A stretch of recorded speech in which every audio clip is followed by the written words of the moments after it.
আসসালামু আলাইকুম। প্রশ্ন, মৃত্যুর সময়ে কালিমা নসিব হওয়ার সহজ উপায়। ওয়ালাইকুম আসসালাম ওরহমতুল্লাহি ওবরাকাতুহু। সম্মানিত দিনী ভাই, আল্লাহ আকবার, কি আশ্চর্য একটি আমল শিখলাম। হাকিমুল উম্মাত শাহ আশরাফ আলী থানভী রহিমাহুল্লার কাছে এক মুরিদ আরজ করলেন, হুজুর, খুব ভয় হয়, মৃত্যুর সময় কালিমা নসিব হবে কিনা। তখন শায়েখ মৃদু স্নেহে বললেন, তোমাকে একটি খুব সহজ পদ্ধতি শিখিয়ে দিচ্ছি, এটি করলে ইনশাআল্লাহ মৃত্যুর সময় কালিমা নসিব হবে।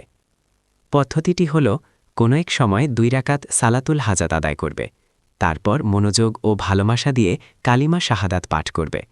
এরপর মোনাজাতে আল্লাহর কাছে এভাবে বলবে, হে আমার আল্লাহ, এ কালিমা আমি আপনার নিকট আমানত রাখলাম, মৃত্যুর সময় আপনি এই আমানত আমাকে ফিরিয়ে দিবেন। তারপর শায়েখ বললেন, মনে রেখো, আল্লাহর চেয়ে উত্তম আমানত রক্ষাকারী আর কেউ নেই, তিনি সময়মতো তার বান্দাকে আমানত ফিরিয়ে দেন। আমরাও এই সহজ আমলটি করে রবের কাছে কালিমা আমানত রাখতে পারি, হয়তো এটাই হবে জীবনের সবচেয়ে মূল্যবান প্রস্তুতি। আল্লাহ আমাদের সবাইকে ঈমানের সাথে জীবন ও মৃত্যুদান করুন। আমিন।